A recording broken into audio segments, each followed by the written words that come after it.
Good evening. I'd like to call to order the Caldwell County Department of Social Services Board Meeting. Today is Tuesday, October 28th, and it's just a touch after 5 o'clock here in the Allen East Orange building. We'll get started with the Pledge of Allegiance, followed by invocation by Pastor Chuck Bounds from Caldwell County Baptist Association. Everyone face the flag. Salute. I pledge allegiance to the flag of the United States of America and to the republic for which it stands, one nation, under God, indivisible, with liberty and justice for all. Pastor.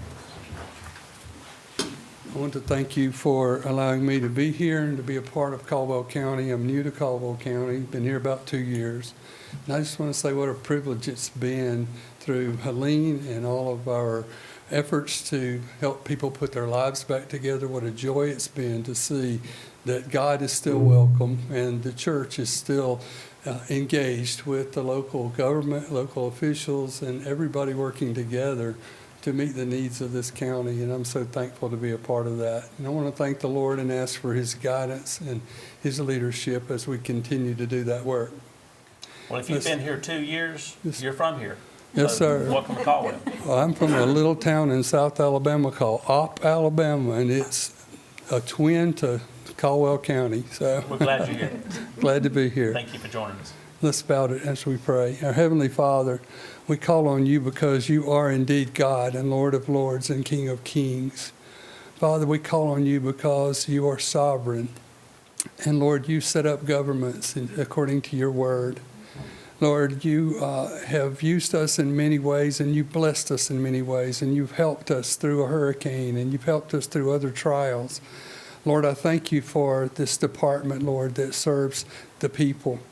And I pray, Lord, that you would continue to give them wisdom, give them leadership, guidance. Lord, give them help and encouragement. Lord, there are times when things seem really bleak, things seem really difficult. But Lord, we know that there is always an answer found in you and in your word, for your word is truth. Thank you, Lord, for blessing us and for the privilege of prayer. In Jesus' name, amen. Amen. Thank you. Thank you. Thank you, sir. All right. Next on the agenda, is there any amendments? Yes, we are going to move under number 7B. We're going to move that report to November. Okay. So we're going to strike 7B from the agenda. Any other changes? That's all. Okay, and then a motion to approve the agenda as revised. I'll make the motion. A second. Have a motion and a second. All in favor, please say aye. Aye. Aye. All opposed. Motion carries. Now I need approval for the minutes of the last meeting. Motion to approve. Mr. Chairman, I'll make a motion to approve the minutes of the September 30th, 2025 meeting as presented. Okay. Have a motion and a second. All in favor, please say aye. Aye. All opposed. Motion carries. All right. Next on the agenda is recognition, customer service appreciation. Ms. Brandy Thompson, Economic Services Administrator. So October is our Customer Service Appreciation Month, so I just want to take a moment just to recognize our customer service staff. They're the face of our agency. They manage all of our mail that goes in and out. They manage all of our phone calls, and we just truly could not do the job that we do without them. So I just want to say a huge thank you to them and their commitment to the citizens we serve and our agency.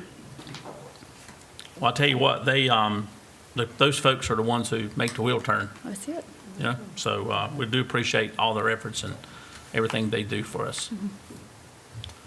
Mary wants to say something. Did Mary want to say something? Did Mary? Okay. Miss Mary, you sure? Come on, Miss Mary, you don't want to say nothing back there? Supervisor of customer service, so I wasn't Yeah. sure if she wanted to say something. She's going to do a presentation in just a few minutes on customer service. Okay, perfect. We'll better pick on her She then. looked like she was chomping at the bit to say Yeah, something. yeah.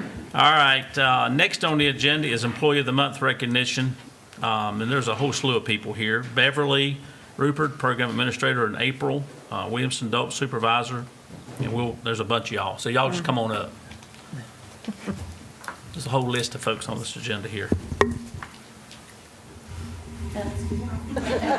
Yeah. That means all of you too. That means all of y'all. So we got, I will read them. We got Carrie Shelton, Mike Phoenix, Brandy Coffey, Josie Porch, Gene Stafford, Keisha Heiss, Ashley Aldridge, and Contessa Drew. All right. Good afternoon. Do you need my list so you know who they are? All right, so their employee nomination, it is with great pride and appreciation to nominate this exceptional team for Employee of the Month, describing them as hardworking and caring barely scratches the surface of their dedication and impact. Over the past several months, this team has consistently embodied every one of our agency core values: communication, integrity, honesty, teamwork, and helping others. Despite being short-staffed, they have stepped up without hesitation, taking on additional responsibilities, supporting one another, and ensuring that the needs of our clients are always met with compassion and professionalism. What truly sets this team apart is their unwavering commitment to one another and to the mission of our agency. They just don't act as co-workers, they operate as a family. They lift each other up, check in on their teammates and supervisors just alike, and create a culture of care that extends far beyond the workplace. Whether in the office or out on the field, this team lives our values. Their dedication, resilience, heart make them more than deserving of the recognition. I would like to nominate both of the adult service teams. They do an awesome job.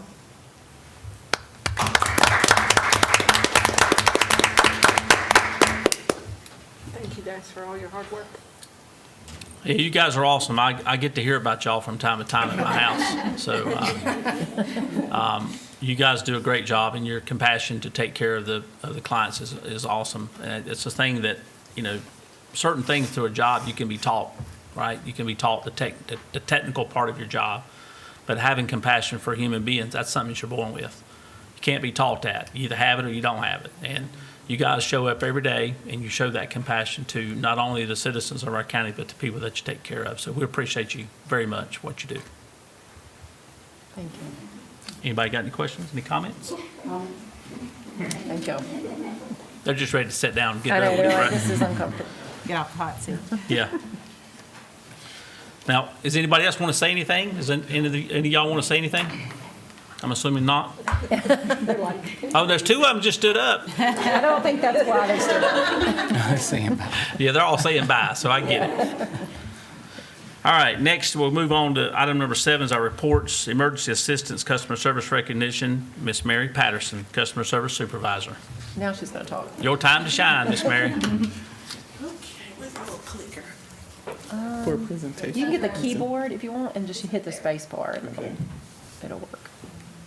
Good afternoon. Good afternoon. My name is Mary Patterson. I am supervisor of the Customer Service Department. It is a pleasure to be here this evening. So just, you've heard a little bit about customer service, so I just want to take a few minutes and do a brief overview of Customer Service Department. So as it says, what is customer service? There we go. Is the keyboard turned on? Yeah, just, okay, I guess I'll turn it on. Okay, so who are customers? Our customers are people that walk into the agency, people who call into the agency, other workers, supervisors, other agencies and entities that we partner with. But ultimately, we are each other's customers. Who are we? Our team consists of 10 people, of course, supervisor, which is myself. We have an agency interpreter for Spanish, and that's Joanna Sanchez. We have 2 front desk workers on the first floor, and that is Leslie Warren and Amy Stringfield. We have a mail clerk who was also the second floor front desk, and that's Tina Land. And we also have a switchboard operator, Julie Crisp.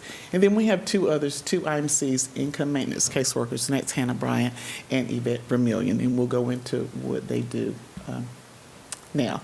And it says, what do we do? And this is just kind of a list of all the things that we do, because we have different positions, but we all work together to do all these things and get the things done.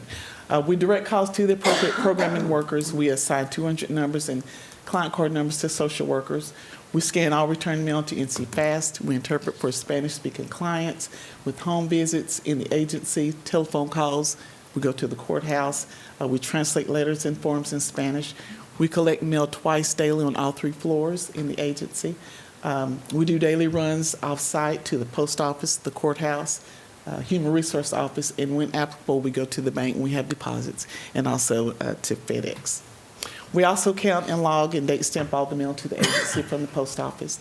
We disperse mail to appropriate workers' boxes. We accept payments on the 2nd floor for any applicable fees for child support applications and program integrity or paybacks to different programs. We receipt and log all monies coming to the agency. We direct customers for assistance. We scan mail given to customers that come into the applicable program in case in NC Fast. We date stamp all mail that comes in from clients and customers into the agency. We assign online county transfers. We complete transfer ins and outs that come into the agency. And we see customers for the workers to allow the workers to continue working and processing timely. And we also note cases in NC Fast when we see clients. We receive faxes for the agency. We assign online tasks to the workers. We maintain coverage at all times, and we issue and renew fishing licenses, and we do voter registration applications. So that's just kind of a list of all the different things that we do. Our goal, in which we came up with this as a team, but our goal is to come together collectively by helping one another, respecting one another, and supporting one another as a team, ensuring service to clients and individuals to the best of our ability to deliver optimal customer service. That is our goal. And there is a quote, of course, that says customer service is more than just a department. It is an attitude. But I like to leave this question when I do a presentation. If customer service was just like me, what type of customer service would that be? Yep. And as you already heard about our customer service, we are, I think, the glue of the agency, because we are normally the first voice they hear, the first person they see, the first interaction, and then we work with different teams, different departments, so we all hold it together because we are the common denominator to the agency. So customer service is dear to me, and I didn't realize how much that we do until I became a part of customer service. You know, a lot of people think they're just sitting at the desk answering phones and, but it is so much more. It is. And I'm really honored to be the supervisor of customer service team, and I'm honored to have those workers that are under me. Well, They you do an a great awesome job, and I think one of the things that people have a tendency to forget is the fact that you set the stage. Customer service sets the stage for the That's so entire true. visit and the entire culture of DSS or health department or whatever it be. It doesn't matter what customer service. Y'all set the stage of how that interaction is going to be. If it's a bad interaction from the beginning, the person is going to have that. Yes. They're always going to remember that, right? If they have a good impression, then that's where it starts, is in the very, very beginning. So Yes. y'all do a wonderful job. So one thing Thank I you so didn't know, did I hear you say we issue fishing license? On the second That stood floor. out to me too. I did not know I that. was like, Yeah. I didn't realize For that, anyone yeah. who has services at Okay. DSS, we do issue free fishing license. So Interesting. sure do. That's awesome. I had no idea. We do a lot. Anybody got any questions for Miss Mary? All right. Thank you so much. Thank you, Ms. We Mary. appreciate you. Thank you, Mary. Okay, I'm gonna do emergency assistance as well. Okay. So as soon as that's Oh, that's right. We done- got emergency assistance, yeah. I just want to say to you all and to everybody watching and to Mary, Mary is such a good example and model for her team too, and for our leadership team. She is, she's always positive, and she's always very respectful. When she has to deal with an issue, she deals with it, but it's always done in a respectful, professional way. And I can't think of anybody better to lead our customer service team than Mary. I can see that. Yeah, I can see it. You're very Thank y'all so warm much. and very approachable, and that's a great face to have as the first face we have as an agency. When we do our staff conference every month, we do a what are the positive things that's happened over the past month, and they like to, and I'm not so sure they're joking with me or they're but they're like I think Mary's the only one that enjoys that. Thank you so much. Well, Although I Mary's always will got a say- smile on her face. I will say, there have been multiple people who've reached out and said they enjoy that too, so. I think they're- Good, Yeah. good, good. But they Well- all know that Mary enjoys that, so. I've never seen you when you didn't have a smile on your face. I tried. I'm sure you have bad days, but you do a really good Sure job do. of covering it up. Yeah. Yeah, we all do. And that's We right. all do. Okay. So thank you so much. Thank you for those words of kindness. Thank you. So now I'll just talk to another brief presentation on our emergency assistance department. So just want to tell you what it is about.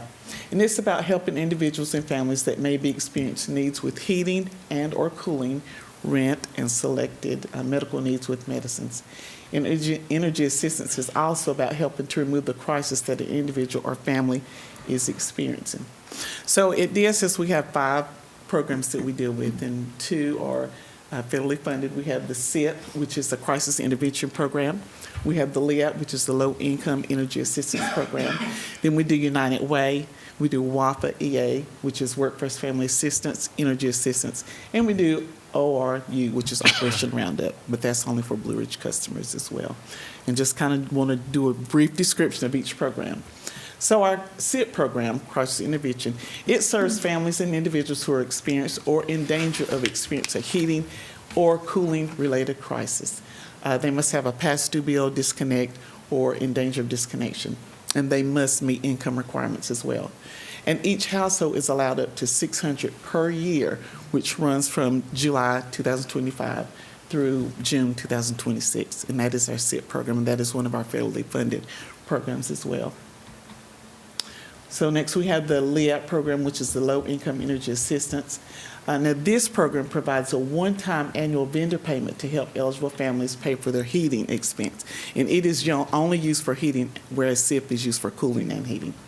They must also meet income requirements.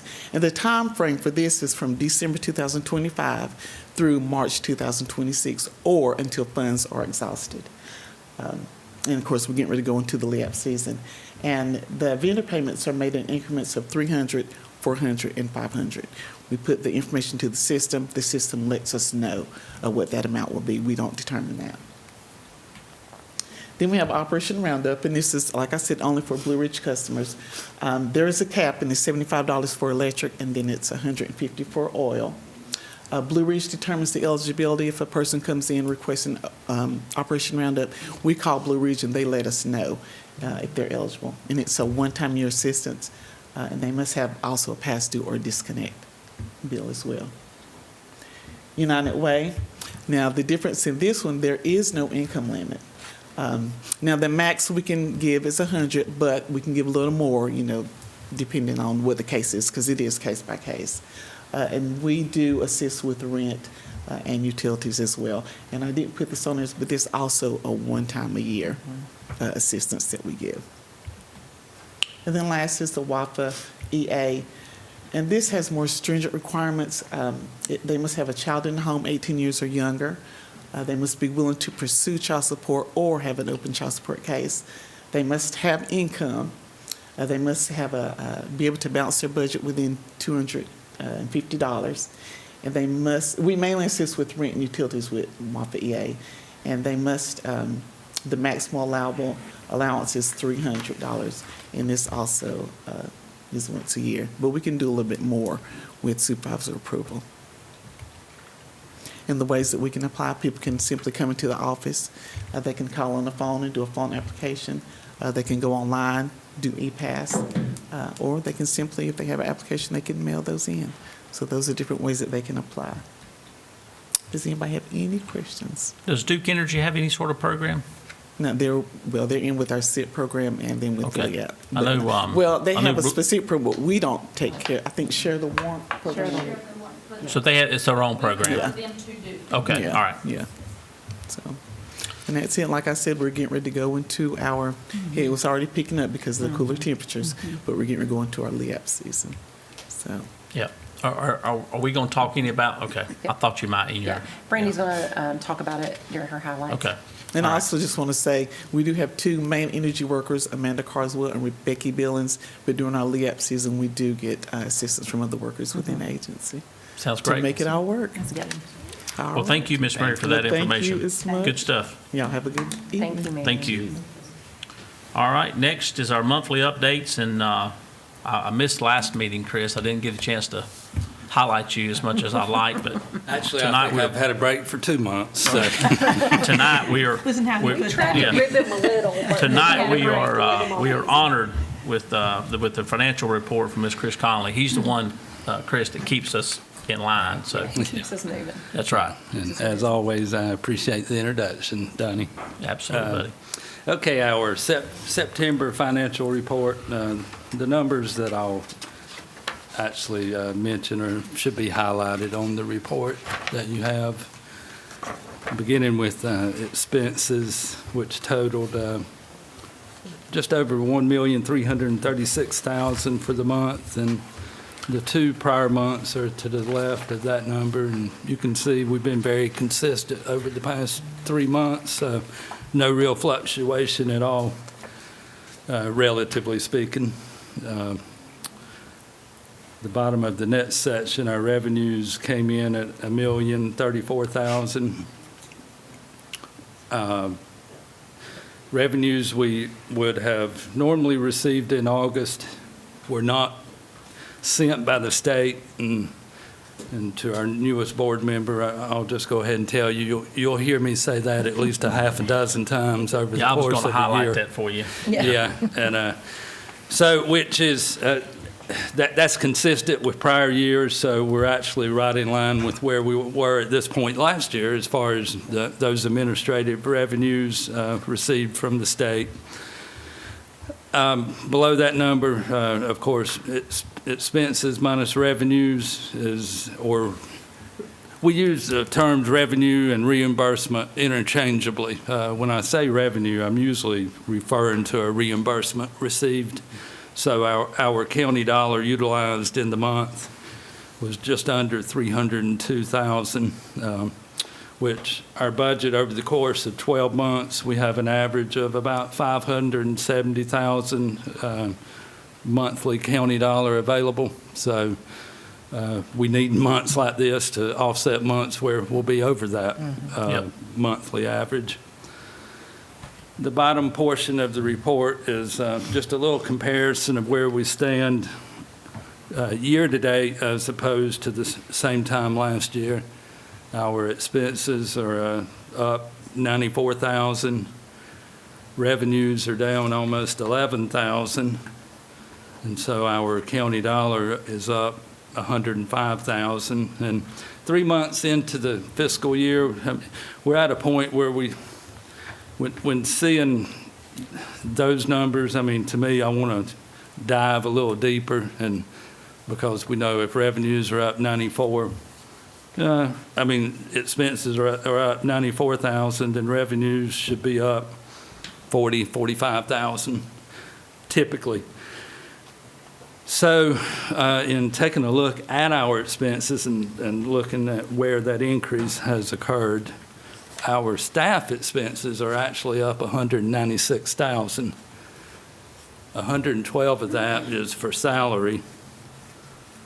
71,000 of that is health and dental benefits paid by the county, an increase there. Of that 71,000, 45 is simply due to the county's increase in contribution for those benefits, our health and dental insurance. So if everything was the same across the board, those health and dental contributions would have increased 45,000 at a minimum. The operational expenses that are within our administrative department, such as supplies, postage, vehicle expenses, contractual expenses for copier leases, computer leases, those operational expenses are down $19,000. So our bottom line increase in administration is $177,000 at this point in the year. So all other areas of our budget, child resources, adult resources, temporary resources, all of those are lower year to date compared to last year, which is good. Yep.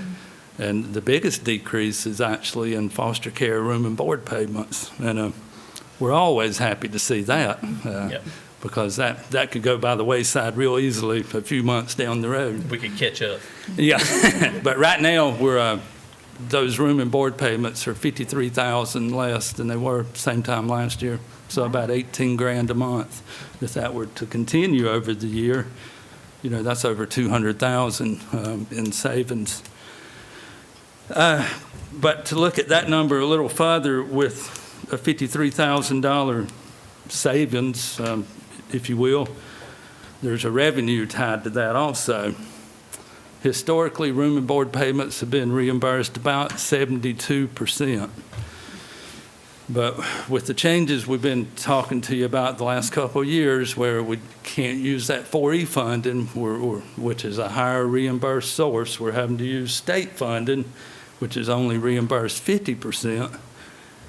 Our reimbursements received on those room and board payments is actually down $63,000 from last year.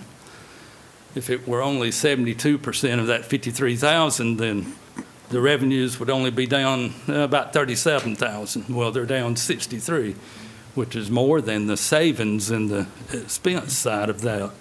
So that's the biggest area causing our revenues to actually be less than what they were same time last year. But also in the reimbursements received for administrative expenses, the staff and operational expenses, those revenues are not as high as what we would anticipate normally. They're $55,000 more than they were same time last year, but expenses are up a total of $177,000. So the reimbursements just aren't there to offset that increase in expenses, which reimbursements should be in the neighborhood of 50% of what that expense increase is, but it's just not there to draw down. So all in all, though, I feel like we're in pretty good shape. And also, just to kind of give you an update on where we are with our salary and staff expenses as a whole, just to remind you, we budgeted for 4 vacancies for the year. And in July and August, we had about 12 or 13 each month. September was a little lower, but not significant. So we're in really good shape there. In October, we've had several new hires that have come on board. So the lapse salary that accumulated during the first 3 months, it may not be as high for October, but we've still got a good cushion there. So there's no concern at this point. 6 months from now, it may be different, but right now, even with those budgeted vacancies, there's no budget issues. Okay. Be happy to try to answer any questions if you have them. Wouldn't know where to start. Sometimes I say the same thing. All those numbers That's exactly what I was out getting ready to say. so quickly. I mean, yes, some of them are written here, but the way you just come out with that's pretty Well, I've got some of you that written in dream front in of me, numbers? so that's for my benefit. But Bet he does. I try to keep it simple, but to give you what I think you need to know, I mean, you can real easily make it not so simple sometimes. Yeah, you could. You do a great job of making it very simple and understandable. Yes, Thank you. It's not, you're not talking over everybody's head, so we get it. I'm not capable. We're very, well, we're Oh, I very, guarantee you are. we trust you a lot, and we appreciate everything you do, because I feel confident that you have your eye on it all the time, and nothing getting by you, so we appreciate that. We hope not. Yeah. No, Got you a do lot a of great good job. folks, Appreciate you. Working on the bite side with me, help. It's not just me. There's Right. several folks involved. Well, you're in the so, team, yeah. But I certainly appreciate that. Absolutely. We appreciate you, my friend. Thank you. Thanks, Chris. All right, next on the agenda is the director's report, Ms. Kim Arnett.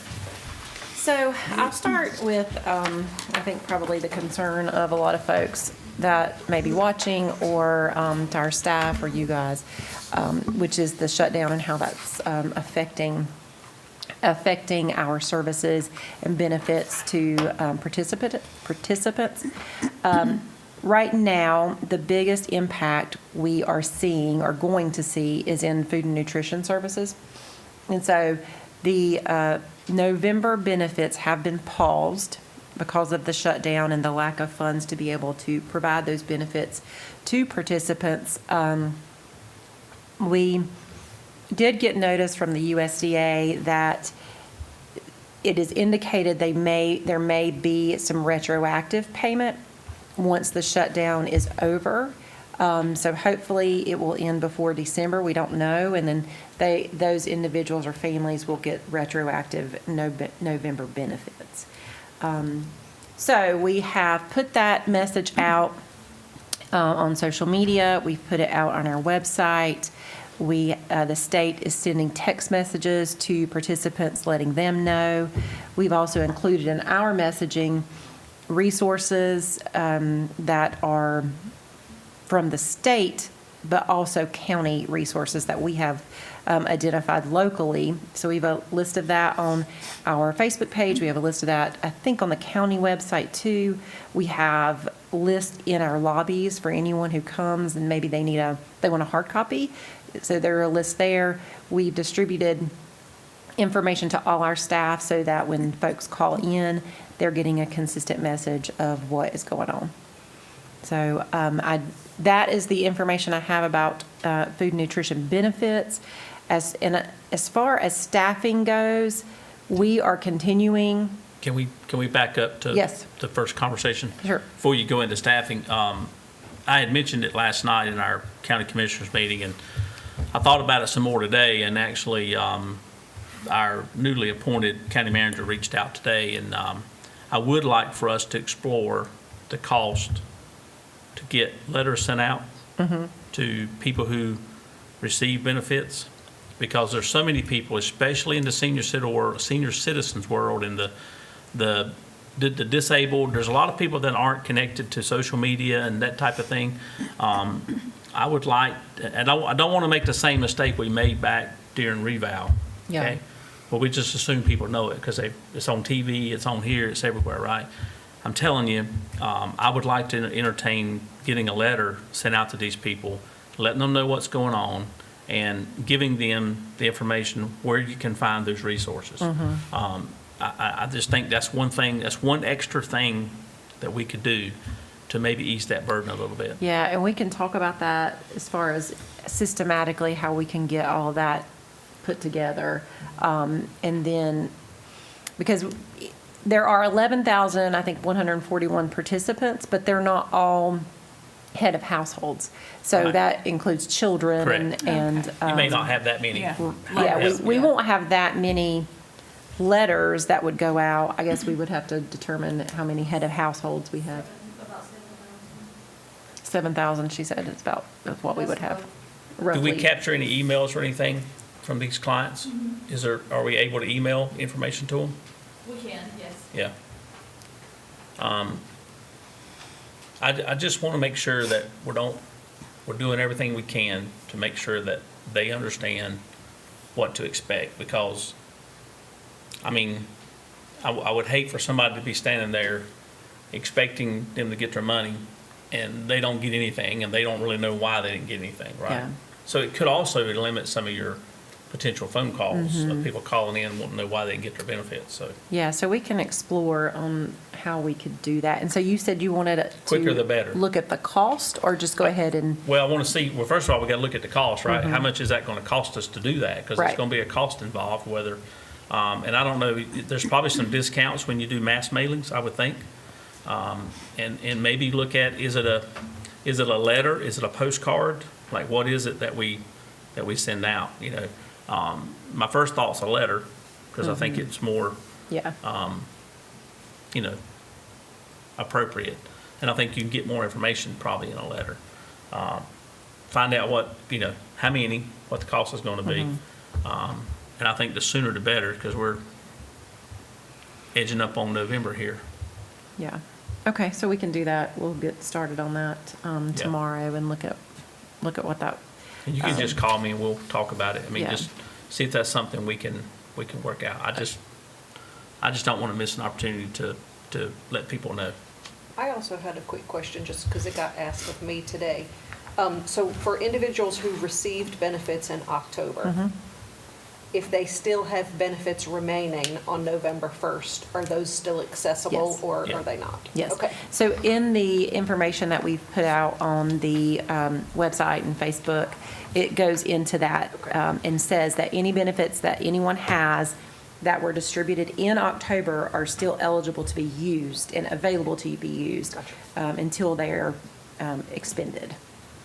So, Is everybody else okay with exploring the letter idea? I mean, does everybody agree that that's I mean, I don't want to be the only one to say that, but. I mean, I think it's important to get the information out. the only thing well, I won't say the only thing. The state, what they are doing is a mass text message to any participant. They are doing, similar to what we're doing, social media blast. And so they're not sending out letters. Well, what if they don't have a cell phone? Well, right, they're not sending out letters. I know one today, I know one or emails. specifically today, that the lady still uses a home telephone. Yeah. So she's not on social media. She's got a home telephone. Mm-hmm. She can't get text. I mean, that's the person I want to reach, is that Yeah. person who's not connected that way. And so I do not see or foresee the state doing anything like that, so. Yeah, I that don't will see it be either. That's something- why I think it's that would something be we could something do. we would have to do, Yeah. yeah. If there's and then if we don't have it within the DSS budget, we'll look at the county and talk and see what we can do there. I feel certain that commissioners would be supportive of that, so. Okay, we'll look at that. We certainly, we'll start looking at that tomorrow. So as far as staffing goes, as far as the individuals who are working in food nutrition, in administering the program, we have the money for that staff expense in our budget. I think the concern, or the only concern that we know of at this point, is delayed reimbursement. So we haven't heard any rumblings about counties not being reimbursed for this time period. Okay. So at this point, that's not a concern. Okay, that's good. Yeah. I'll talk briefly about our staffing in general. On our personnel report, you'll see we have several vacancies. I think since this was done, we may have had a couple, at least one more in our child services. Yeah, I think at least one more. And so that's their area right now that we're seeing the biggest turnover is our social work positions. And that's been tough, mostly in our assessments, to our investigations. And so we're concerned about that. And so we're trying to work on what we can do. And I'm continuing to work on that market study that we talked about as far as salaries go. What I have done so far, I've taken 13 different counties that, again, align with us, whether it be location or whether it be size, and looked at pay in the different positions across DSS. And I'm looking at it within a linear salary model, which is where your years of experience are equal to a certain percentage within the pay range of that position. And so right now what we're seeing is mid-career employees around 10 to 20 years have the biggest discrepancy between recommended salary and actual salary. Our more tenured staff, 25 plus, they're closer to what that recommended salary would be. And our newer staff, our 0 to 5 year, are closer. And so that's where you see that compression is in the middle.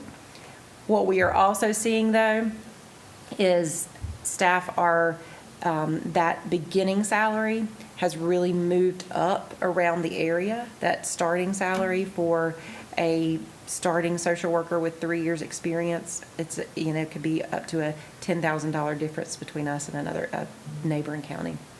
And so that's difficult to compete with. So we're continuing to work on that. My goal is to have all this information together and to sit down with the new county manager when he starts and talk to him about what strategies can we present to the commissioners to see how we can combat this issue. Kim, is that what you're hearing in most of the exit interviews? Is it salary, really? Is that the main? In a great portion of them, and it's Okay. not just the exit interviews, it's also when we offer positions. People are turning us down Gotcha. after Okay. we talk about salary. Okay. So that's also been a struggle. Well, and that position in and of itself is high demand. High stress. Right, and so it's likely that you also see some turnover related to burnout. Yes. And compassion fatigue and. And there are some of those folks who are going to different fields and some who are going to different counties to do the same job. But you're right, it is a highly competitive field right now because people coming out of school, social work programs, human services programs, they are not going to DSS. They're not coming to DSS, I should say. Well, and if Schools they aren't are, encouraging and that. the option is, it's the same exact job from this county to this county, but this county's gonna pay me $10,000 more. Right. Right, like it's a no-brainer for no-brainer. somebody Yeah. to drive 25 minutes to a neighboring county to make Yeah, and so additional money. compound that with, you think about salary, and so you have someone who's going to move to another county that pays a higher salary, and they leave the county that has the lower salary. It may be a better environment, however, because the people are leaving for money, then the workload becomes too much for those people who are still there, and so then they get burnt out, and then it's just a big cycle. snowball effect. And this is usually what we see happen every so often, and then we usually kind of catch up. Something happens, you know, we had the pay study not too long ago, and we had some raises, and so that we kind of caught up there, and then everybody else, you know, they I got know, more I was going to say, it competitive. feels like we It's- just did that, Right. and It's it's a vicious crazy cycle. how, It is. It's a yeah. vicious It cycle. really is. It's very Yeah. competitive right It's now. not just, and it's Okay. not just in social work, it's across every position in the Yeah. county It is. government and state government. I mean, It you is. look at law enforcement. I Yeah. mean, you know, the city of Lenore will get raises, everybody will catch up, and then everybody else around goes up, and then now the city of Lenore's behind, or vice versa. I mean, Right. it's just, it's a constant battle, and I don't know what the answer is. I don't know where it stops. But Well, and where are these other counties finding that money? That's the question. I mean, Yeah. higher taxes. yeah. You know, you got your counties, you got a lot of counties, and you look at Catawba, right? I mean, look at their infrastructure they have over there and their tax base. It's much higher than ours, you know. Yeah, interestingly, I think the only county that is equal to I will say the most equivalent to our salaries that I have seen right now is McDowell. All the other counties are above us at this point. Do we know what their turnover rate looks like in comparison to ours? In McDowell, I don't know that answer. I haven't looked at turnover rate. I've looked at, It just would be interesting to see, given the other similarities, are they seeing the same? I can tell you just from the knowledge of, you know, I've gained from talking to other counties and other directors, the turnover in McDowell is pretty significant. But they've also had some other kind of issues there. That's not just salary, I think, so. Well, Are they we- had some leadership changes Yeah, as they well. have. Yeah, Are we yeah. using interns? Yes. Okay. At anytime we have an opportunity, we've actually reached out to 4 colleges. Caitlin has reached out to 4 colleges recently, asking about new grads. We've also reached out about interns. We have an APS intern coming spring, I think. We do pay our interns with our lap salary, Yep. which is attractive to interns because that's not something that's Most people don't do that. yeah, That's it's right. not common. And so we get interns from ASU. We've hired the majority of our interns that we've had over the past couple years. So we do definitely utilize interns. It's a great way to get someone in, get them trained. They get acclimated to the culture, and then, most of the time they want to stay. That's good. And so, So this question might be more so for Chris. How consistent is our lap salary from year to year? I know it's catching you kind of off guard, but is it fairly consistent? Yeah. Is there an opportunity for us to, I mean, if it's consistent and it doesn't change a lot, right? Is there an opportunity for us to use that to help increase salaries from a budgetary standpoint? Does that make sense? Yes, it does, and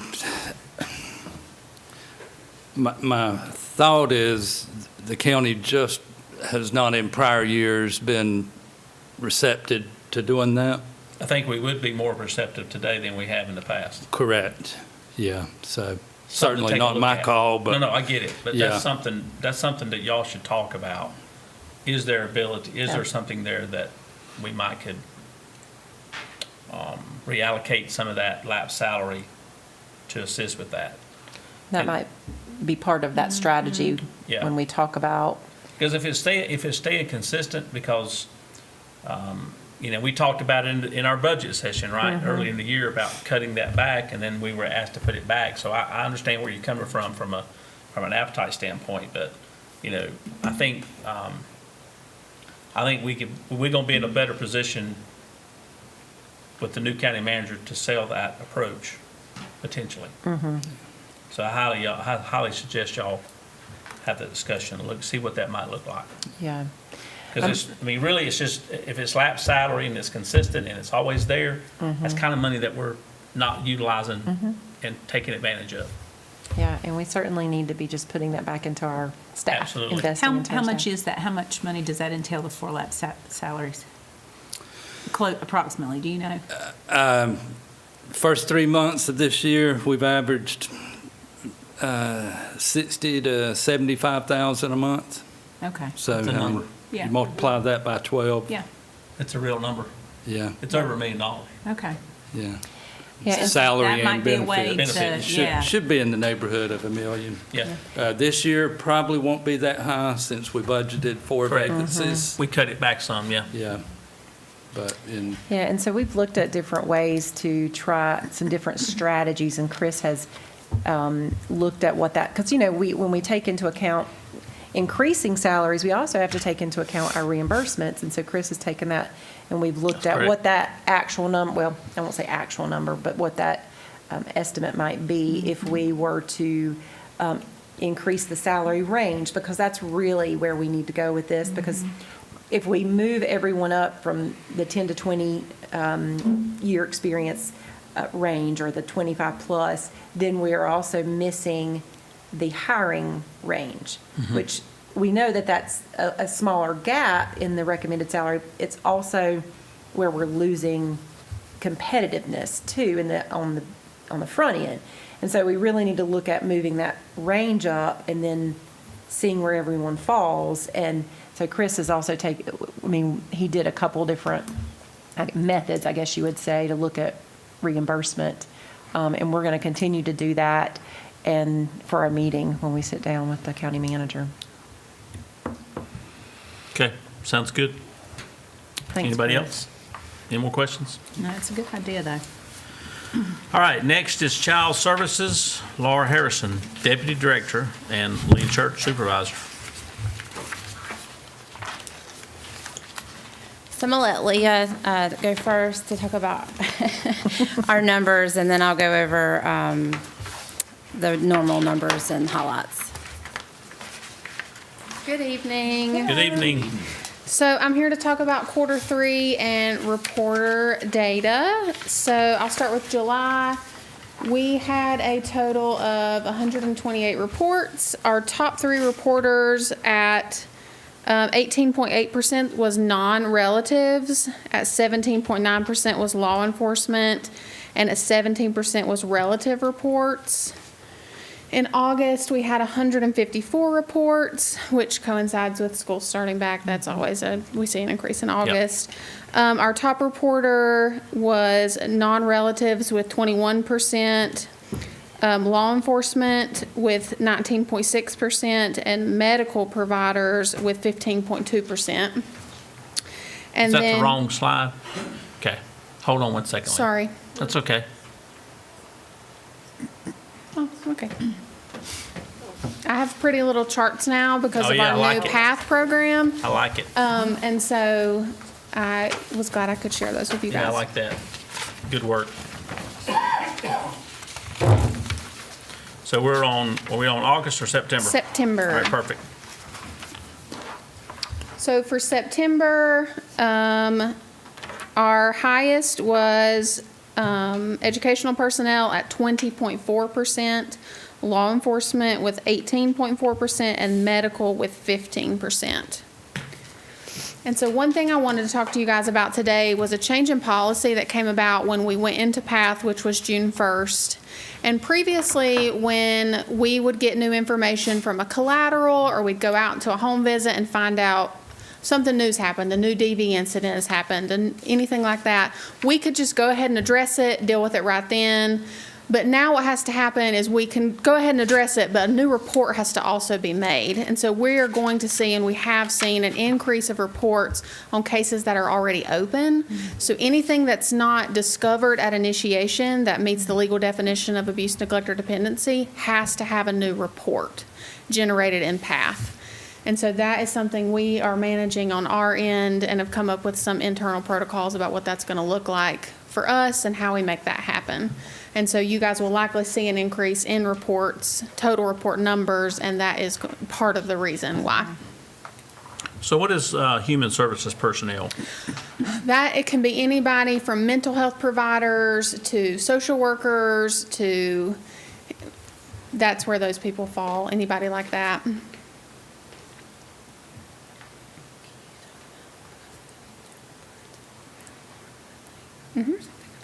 So in addition to, because of the new reports that have to be made, that is an increase in the workload for our staff as well. So a perfect example is yesterday we got a report about 4:30. That was an immediate. Our worker went out and initiated it, or was done like 6:30, 7 o'clock. 9 p.m. a new report comes in. That worker has to go back out and do a whole new initiation about the new allegations in those reports.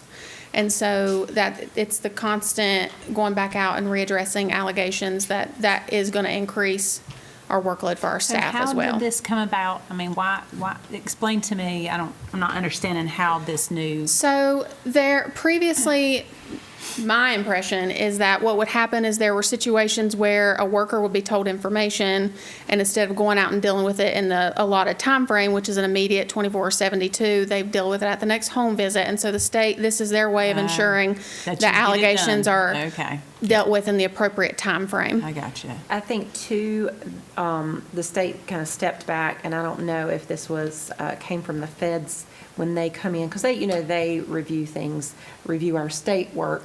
And so I'm not sure if they looked at this and said, look, your law, your statute says if it meets this criteria, you must screen it in for this. And then if you screen it in for this, you must do an initiation and within a time frame. And so I think it sounds like it's a good reason. It's just unfortunate, That's what I was getting ready to say. But it does sound like it's a good reason for it. But it does. You know, Just to work the workload. That's a lot. Yeah. Well, I think what the issue is it's the readdressing of the same allegations. True. It's not new. Right. True. It's when it's the same thing and you still have to go back out there. So this incident was the same issue? Relatively, yes. Same. It's not, so say you get a report yesterday about domestic violence and you get detail A, B, and C about the domestic violence incident. You go out and address that, deal with it, you talk about everything that happened. But then today you get a new report with D, E, and F about the same incident, but you didn't get all the detail. That has to be addressed again. So you have to start at point A again. Yes. And do the whole thing. That's interesting. If it's different. Right. If it's a different complaint. Yes, but So- if it can be about the same incident but more detail or more information, that requires a new So give me a report. scenario. 2 o'clock in the afternoon, social worker gets a call that what's happened? Give me That an there's been example. a domestic violence incident in front of 2 of the children, and that Okay. they were present. There's 4 children in the home, only 2 of them were present. You go out and the family says, it was only 2, the 2 youngest were there, that's dealt with, and then we get a call today that says there was the same deviant incident, but this reporter says, no, all 4 of them were there. So then we've got to screen that in, go back out and address that again, even if the family still says, no, these two were at school, but this reporter doesn't know that and believes that they were all there. So that has to be dealt with again. And I think one of the key points is you've already safety planned around domestic violence and parents have hopefully agreed that this is what they're going to do to make this safe for the children, and there's no new incident of domestic violence, it's just a little detail that was changed about that same incident. And so then you have to go back There's no way out. around that. There's I got no, mixed feelings about that. yeah. Um, Yeah. Like in a situation like that, I could see how it would be super frustrating. But then there's other situations where you're like, it's good that there's a deadline that they have to hurry up and get back out. I Sure. mean, And you have to think too, It's not a to perfect initiate situation. a report, we're talking hours. We're not just talking, you go out, meet with the family, it's like an hour and you're done, because those kids may be in 4 different places if there's 4 Yeah, kids. yeah. So you have to meet every kid. So that could be a day-long initiation. Sure. I mean, it's, Have y'all talked with the state about this? yes, Okay. yes. It does sound like to me, you're probably right, it sounds like to me something from the feds is pushed in to do this, from the Yeah. federal level. I see the, like I said, I got mixed feelings about it because I can see both sides of that. You know, I'd rather be overprotective than underprotective and something happen, right? And I see I see a little bit about where they're coming from, but at the same time, there's got to be you think there'd be to your point, sort of a way to, You would think there would be Limit something that. about if there was no additional threat to safety. right, right. something, exactly. Yeah, something. But yeah, And I sometimes guess they don't want that's to hear, not, they don't right. want to hear anything, right, at this Right. point. Yeah, I mean, it's a policy and it's been, yeah, yeah. You know, and I think a lot of times the problem with any kind of thing is the policies are made, whether it's government or in a company even. Yeah. Policies are made here and they're not actually boots on the ground people that understand it. So I think Correct. it's well-meaning people, Yeah, whether sure. it's in a CEO of a company that will make these decisions, but if they're not in the day-to-day, it's hard to know what you all are living, you know? Yeah. And that's Yeah. tough. That's tough. 'Cause I think the intention is to try to make sure that the childs are being, that things are being done Sure. like they're supposed to be done, right? But at the same time, they don't understand the burden that it created. Right, Yeah. right. And I think The they've trickle gotten down. better with that over the years with involving departmental staff. It's just, it's not quite where it needs to where it be. needs to be, yeah. Is this a state policy? Yeah, Okay. yep. Let's chat tomorrow. Remind me, call me about that tomorrow. Let's talk Okay. about that some more. Do you guys have any questions for me? I really like the way that this new report, you break it down, because this was right to where I was trying to get to a couple months ago about where are these reports coming from? Where are we seeing? Because I think this allows us to kind of help understand and educate these different categories, right? We can educate around that. We know that if you look at it, it seems to be school is a big one, right? So Yeah. that lets us know that we can focus our education around that, around those schools. And now where does, I guess, law enforcement comes into the criminal justice side? Is that where Yeah. they would come in at? It can be anybody from, law officers out in the field to juvenile justice falls under Okay. law enforcement. School resource officers, we put under law enforcement. Anybody like that. Where would like EMS come in? Is that human services personnel? Or is Yes. that, okay. Okay. Health department would be human services, okay. Yes. Medical personnel, doctors, that kind of thing. How often does a parent actually file a report on herself? It, Is that, or am I misreading That that? happens sometimes, Yeah. not often, but Okay. we They do may have that report happen. on the other parent. yeah. Okay, I got you. And we I have had didn't a think couple about that. self-reporting We have, parents. yeah. Yeah. Okay. And they're Really? really calling to ask for help. Something's Oh, okay, happened. all right, that, Not just like basic Overwhelmed. help, but like, maybe overwhelmed or whatever. yes, Yeah. and something's happened with my child. Okay. Sometimes it's unintentional, but sometimes it is intentional, saying, I need some help. Yeah, Yeah. okay. We kind of had that a while back with a gentleman, I think, who was a dad who had a couple of kids that was Oh, needing yes. help, remember? Yes. Yeah, okay, all right, that makes sense. And we have seen somewhat of a decrease in information not provided, which was typically anonymous, is what we would say before. My intake staff do a really good job of explaining that, the only time this information would get out is if the judge ordered that information, which I don't know that I've ever seen in my career. And that we can call you back if we have additional questions, which is really helpful for us because, when you're talking to somebody, you can, and then you go to type it and you're like, oh my gosh, I've got to know these things too. And so we can call them back and we can send them a letter in the mail with our screening decision. Yeah. And so a lot of people they start off as, I don't want to, and then we explain that and they typically give us their Yeah, information. okay, well, that's good. You're seeing that decline some, so Yeah. it tells me that y'all are asking the right questions. You're digging a little bit, which is what we should be doing. Yep. Keep digging. All right, anybody got any questions? Thank you, guys. Thank you. Thanks. Okay, so I'll go over the numbers just real quick. As you'll see in September, we were about the same at 158 reports that came in. 70 were accepted to be investigated. We had 20 assists, and those can be either from other counties or other states. We do get that sometimes. We had 22 cases open in-home services, the high-risk, moderate-risk cases that we found were families that were in need of services, with 1 assist. In foster care, we have had 139 children experiencing foster care. We were able to finalize 7 adoptions. That's a huge win for Man, us. is It's that a record? Probably God, that's got to not. be high. It's That's gotta high. be close. It's definitely It's on the the high most end. that I've seen in a while. Yeah. Did it The most I involve a remember. sibling group or something, or was it all individuals? Yes, Okay. like nothing, no large sibling group, but Yeah, I a think couple that's the most pairs. I've seen since I've been serving. That's great. It's Yeah. definitely on the high end, for sure. Yeah. And then we have 20 general foster homes and 8 relative kinship foster homes in September.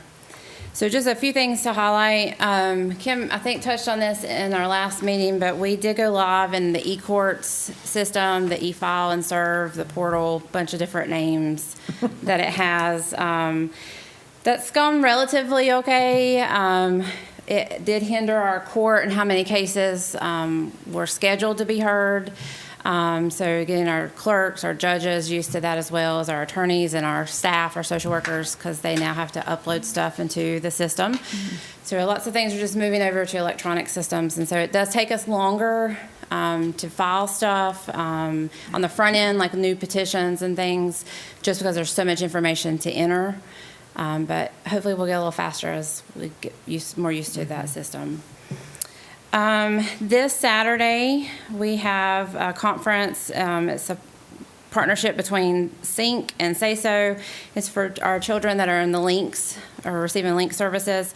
It's Saturday at DSS from 10 to 3. Again, that's only for children or young adults who can be in links, receiving link services. And we've already had to register people. So if you listen to this at home, before Saturday, it's not an open event for people. So, but we're excited to have our youth come. They'll have like little mini sessions and learn about different things. Good. And then just to touch on 12/1 is go live for our Children and Families Specialty Plan, the CFSP, and it's with the Healthy Blue Care Together case management. Some of y'all may know it as we had that through VIA before, case care management. And so it switches on 12/1 to Blue Cross and Blue Shield. We have several meetings coming up to meet with their staff and us to talk about our children that are experiencing foster care and kind of where they're at and what needs they may have. So I have 2 meetings coming up. One's 5.5 hours long and one's 3.5 hours long. Yeah. Are you guys familiar with this at all? You are. Are you familiar with it? Are you familiar with it? Real briefly, kind of give us a high-level explanation of what you're talking about. I'm very familiar with it because I sat on the volume board, but some people may not know how it was versus what changed. So I'm going to do my best, and then Kim can chime in. Yeah. So currently, up until 12/1, we have VIA, our local LME MCO. who provides or has employees that are housed in DSS or on site, and they help us when we have children who have needs such as for placement needs, for needing a placement, or they need some kind of additional therapy, or just helping connect services for these children, because also we have them placed throughout the state and That's not the just biggie. local. That's the biggie right there, is these kids are across the state. And so currently an issue, and again, this is supposed to be resolved, it's yet to be seen, but one of the current issues is like contracts. So like, sorry, Tracy, I'm going to use, but like RHA, for example, if they're not contracted, which they are, but with VIA, but if we have a kid across the state, there are typically not a lot of providers that are contracted with our local LME, MCO, and that's where their Medicaid comes from. And so that's been a barrier for children experiencing foster care to have access to services. Because you would think that it's Medicaid, it's the state, Right. that they should be able to access any service that accepts Medicaid, and that's just unfortunately doesn't happen. So the hope is that that will go away some with this new, or go away with the new plan when it takes effect. So it will be more of a state access system. I don't know if that's the correct term, but and that there was contracts, and Blue Cross and Blue Shield won it. And my understanding is they're using the model that VIA has put in They're place. using our model. Because it's so great, and they're going to adapt that or take that on. Okay. Yep. We've been working with them hand in hand, literally holding their hand. Yeah. So, I don't mean to cut you No, off, you're but fine. I have this is a big burn for me, and nothing I can do about it, but it's an opportunity for me to talk about it. For the most part, VITA does a really good job. And the state decided that they wanted this to be under one umbrella, which makes all the sense in the world. Okay, the theory of it is perfect. Yeah. I mean, it's wonderful.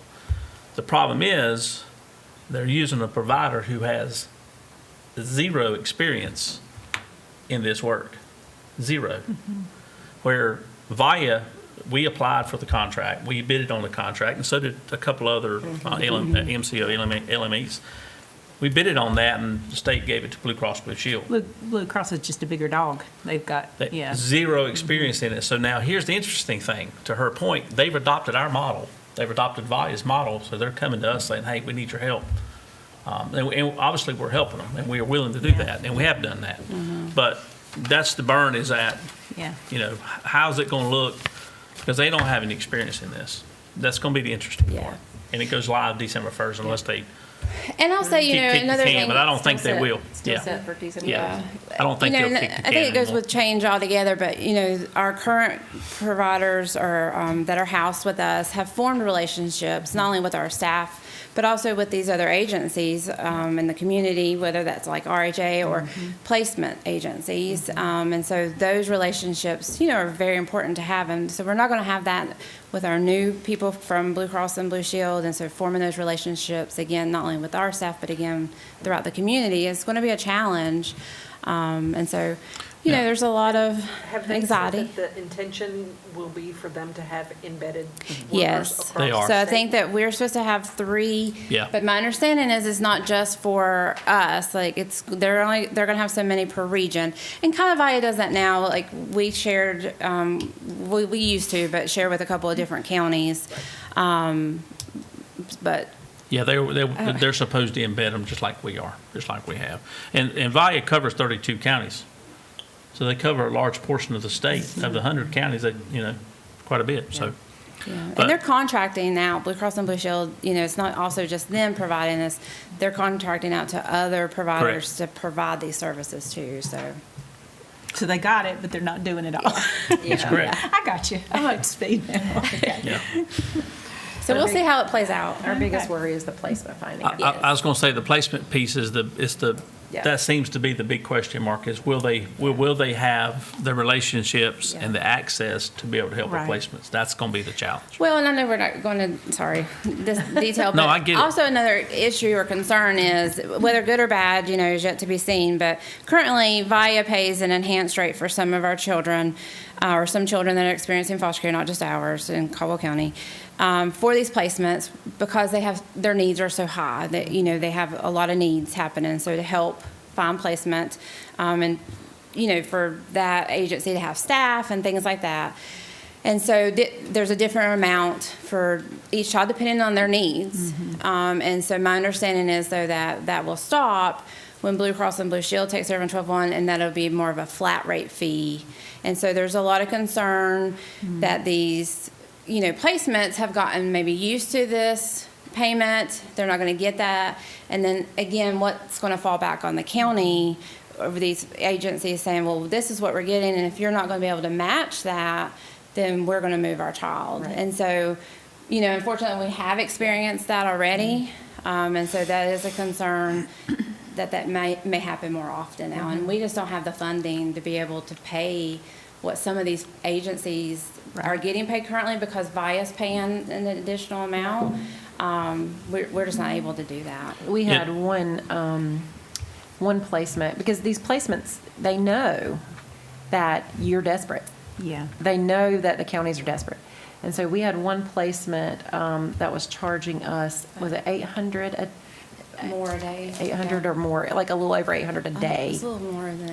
Yeah. And that was in addition to like What they VIA was were, paying them. the standard board rate that would come with that. And VIA was also Mm-hmm. paying an enhanced rate. I think it was 500 a day.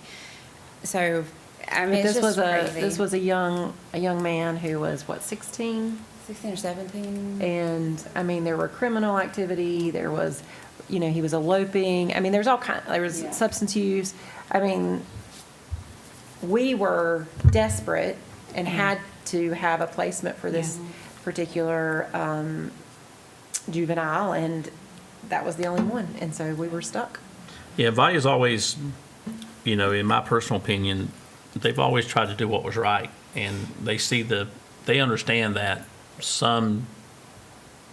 it requires some different level of care for different individuals, right? So they've always tried to pay according to that level Right. of care.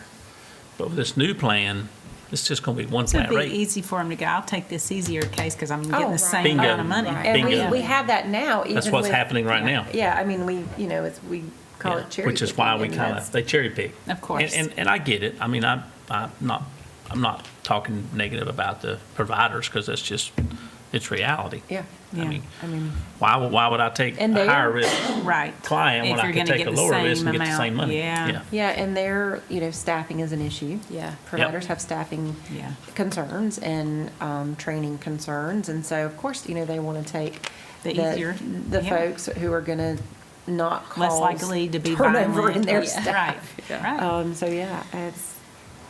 So they're going to manage that across the board regardless of the insurance that the child has? Yes, it's a single statewide managed care, Medicaid managed care system. Yep. And so it's not just for children experiencing foster care currently. It can be those who had experienced foster care previously, those who are getting Correct. adoption assistance. There's several populations that will be served. And there is, I sent to you guys, but there, for others, if you're interested, there is a DHHS webinar this week. Is it tomorrow? I think it is tomorrow. It's just for an hour. In the morning, I think. Kind of doing a brief overview of what the system is set to look like. And so you are welcome to Sure. forward that out if other folks, it's Okay. open to anybody to engage and participate in.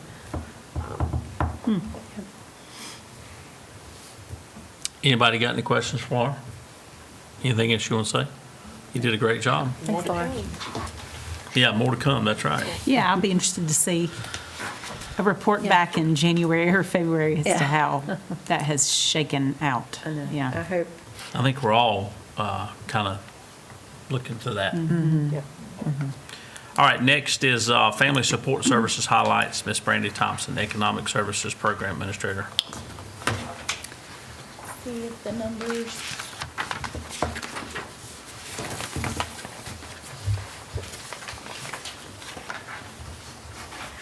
So I won't go over each number or each program individually. I will show that in September, emergency assistance, you'll see an increase of the total services paid out for that program, and you'll continue to see that increase due to peak season.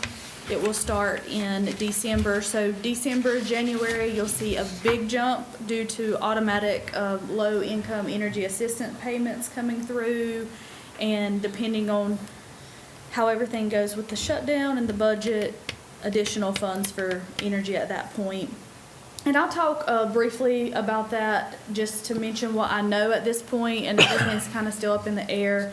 We have been advised that we will be receiving automatic LEAP payments for the citizens that meet certain criterias. Those criterias are looked at by if they're aged, disabled, receiving DAS services, meet income and resource requirements from previous years, and then also looking at other public service programs that they're eligible for as well. So currently, don't quote me on this number, I think we have 617, is that what I said yesterday? I think it's around 600 citizens that are that are approved for the automatic LEAP payments that will be released in December. After those automatic LEAP payments, we don't know if we're going to receive any additional funds for energy at this time. On a positive note, we were able to release all the children from our child care waiting list, and we were able to remove our waiting list. So we currently are operating with no waiting list in child care. We are preparing for peak season with energy. We are working on training. And just briefly, when Mary spoke earlier about having 2 primary staff that operates that program, in peak season, we pull 8 additional staff on top of those 2 primary from different program areas to assist with energy. Of course, when we pull from another program area, that program suffers a little bit. So we work around, and during that time, we look at overtime or any needs that we can pull from different areas to help. That's all that I have. Do you have any questions? I do not. Anybody got any questions? All right, thank you. Thank you. Great job, Randy. All right, Miss Beverly. You're up. Beverly Rupert, Adult Services Program Manager, Adult Services. Do you have my numbers? We do. Oh, they're up there now. Okay. APS reports received. I talked about why they seem to be high in July, but now they seem to be evening back to our normal numbers. Screened-in reports are still pretty average of what we receive. Guardianship cases are stable. We've had a few referrals. Special assistance in-home has been stable at 49. I don't know, do we have a lot on the SA waiting list needing to come on? No, okay. So, that's the program we've had the concern with about the growth, but it seems to be staying stable right now. So, our EPA is at 7. We received 2 adult care home complaints this month. And then the other services like placement services, our Lifeline clients, and our adult life program. Everything's pretty much steady as usual. As far as our highlights for this month, we are, we do the collaborative with Yoke Fellow quarterly and provide meals for the homeless. For the month of November, we are doing a sleeping bag drive. We noticed when we did our last event where we fed the unhoused, we had taken blankets and every single blanket got gone. So we decided to do a sleeping bag drive because it is getting cold. So for the month of November, we're accepting sleeping bags. If anybody wants to donate, you can call us and we can come get them, or you can drop them off at the 2nd floor of the DSS building. We will be getting those and then distributing those at our meal in December. Okay. So you would want them deadline by when? December 1st. Okay. Yes. And if you need any more information about that, April is the contact. April Wiles-Williamson, the other adult services supervisor. And then it is tis the season, Christmas. Woo. So we are working on our angel tree. For those who aren't aware, our angel tree is a tree that we do in adult services for disabled adults who, without our angel tree, would not receive anything for Christmas. We put all of our boards on that tree, and then any other cases we have that we know are in need. The workers go out, they talk to the adults, they get a list of items that they, Usually it's items they need, not items they want. And we put them on a tree. Mostly, these angels are provided by staff. It's usually our staff, staff of the health department, EMS, that take these angels and buy for them. So we will have the tree up on the 3rd floor by November 10th with all the angels on it. If you're interested in angel, you can call me. I can get you one, or you can come up, pick one off. You buy the gifts, put them in a gift bag, and return them back. Gifts have to be back by December 11th. That gives our staff time to get those gifts delivered before Christmas holidays. When you gonna have the tree up again? I am planning to have it up by November 10th. And it'll be on the 3rd floor of the employee Yeah. part where EMS Yep. is. Yeah. Okay. So, and that's it's a lot of counties I've talked to don't do this, and I just think it's amazing, and especially that we get to do it for our wards, because we're all they have, and to be able to provide for them is truly, and to see their faces when they get the Our items. wards are the ones that we have custody of, and Guardianship, yes. with him being new, I want to make sure he understands that. Yeah, so, There's a and like lot I more s- than people think. huh? We have a lot more than people think. Well, we have 47 Right.